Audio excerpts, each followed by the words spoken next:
Welcome to Decking Out My Shoes, that show that takes you from drab to fab. Now you can show up in style. Here's the host of Decking Out My Shoes, Sheridan Smith. Hey everyone, my name is Sheridan and I'm going to show you how to make your shoes look awesome. Okay, first I'm going to talk about supplies that you need. You need some Converse and you need an iron, and it's important that you heat up your iron. I just have like a little mini iron here, which is super cute. And then you need some freezer paper, and you can find this in any grocery store or anything like that, and you can find it like by the plastic baggies and foil. And then you need an X-Acto knife, a seam ripper, a little sponge, a ruler, and some scissors, and paint of your choice. And I chose gold, and then some fabric medium. So first you're going to take your shoes, and you can pick any Converse or any type of shoes that you want that are just canvas. Here's that. Okay, so your first point of attack is to make sure, again, like your iron is heated up because you'll need that in a minute. You're going to take your X-Acto knife, and if you don't have like a die cut machine at home, this is how you'll create your monogram. I have a die cut machine at home, and so basically what you do is you make sure that you cut it out where the shiny side can go down on top of the canvas, and then that the papery side is kind of at the top. And so if you go to monogram generator like on Google and you just Google it, you'll be able to find all kinds of different websites and tools for you to create your monogram. So then you'll measure your shoe, and mine was about 3-ish inches around, and so when I did it, I made sure on my computer before I printed it out it was 3 inches. And then you take your X-Acto knife and you put your freezer paper on top, and then you trace it with your pencil. And then be really careful when you use your X-Acto knife because it can really cut you. It's really sharp. And so you'll just want to trace it out and cut along the edges. Okay, so like I said, I used a die cut machine that I had at home. So this is mine. And for time's sake, I have already put it on my shoe, but it's super important if you have like some of these supplies on hand, like a water soluble pencil. It's basically just a pencil that when it gets wet, it like washes away, which is cool. And when you put your monogram on your shoe, you want to make sure that it's centered. And I like drawing a mark down the center of your shoe so that you can see where you're putting your monogram, because I have put it on wrong before and then you mess up your brand new pair of shoes. Okay, so next your step will be to mix up your paint.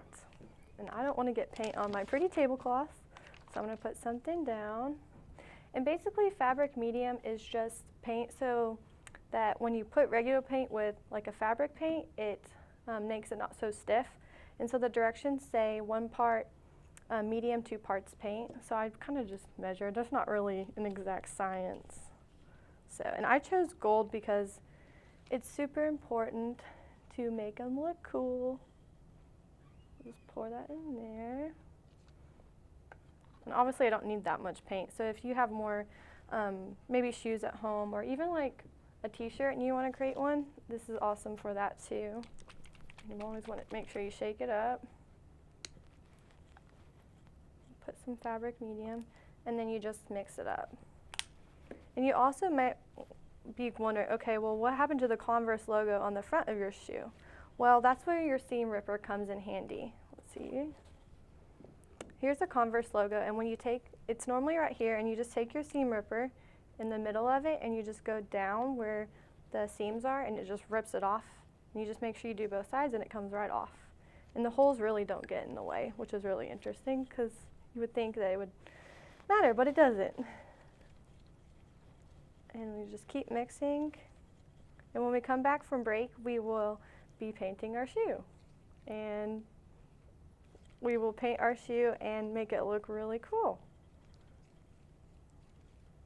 And then you always can do this with different color paints as well. It doesn't have to be gold.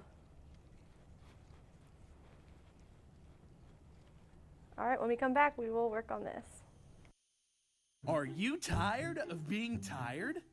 Were you up till 2 a.m. studying or partying with all of your friends?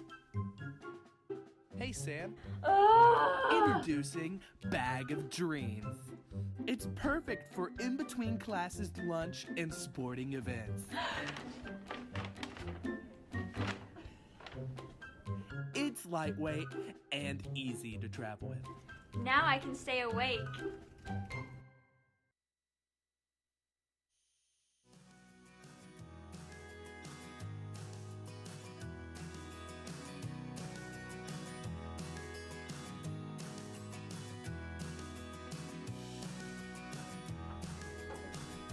Hey everybody, welcome back. Okay, so now we're going to finish our shoes. So now that we have our iron heated up, it's important that we now get our stencil on there.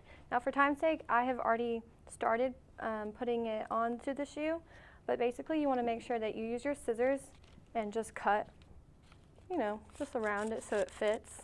And you want to make sure that you leave enough room so paint doesn't seep through on the other side.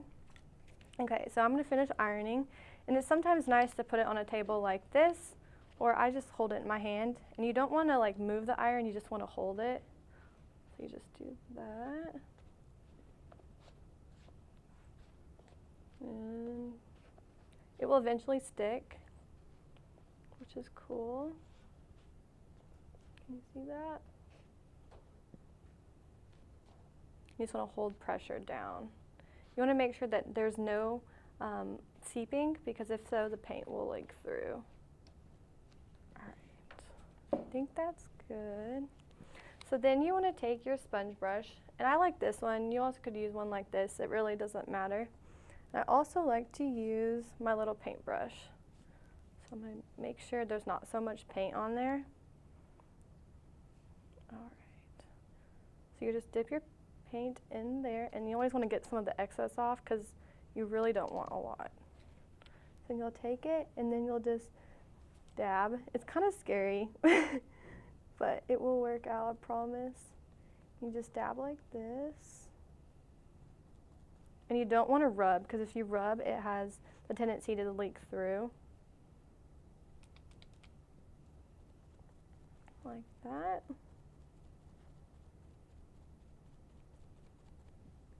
And again, make sure you do not use too much paint. Like that.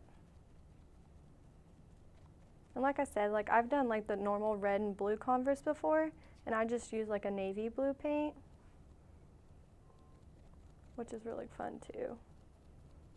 You just want to make sure you get it all covered. Down at the bottom it can be kind of close, so I like to sometimes take my little paintbrush and paint in the creases. And again, dab it, don't rub. Like that. All right. Now another really important step is you want to wait till it completely dries before you take it off. If you take it off when it is wet, it will seep through, which I found that interesting. I thought, oh, you take it off when it's wet. No, wait until it dries. So I'll go ahead and let that dry. And then I did the other shoe for time's sake. And this is what it would look like. So once that gets done, you can take tweezers, or if you have like a little pokey stick on hand, which I did, you just take your freezer paper and you just pull it off. And if it tears, it's fine. It won't really matter then. But you can see there what it looks like. And then I also have done in the past some white ones. And you can see they're really dirty. And that's when, before you do your shoes, to make sure that you clean around them. And then I have some blue ones too. And these ones are my mom's. She loved them too. And you can see she's worn those out as well. And to also make your shoes look cool, you could always add some patches or little things. These are what I just had on hand. So here you go.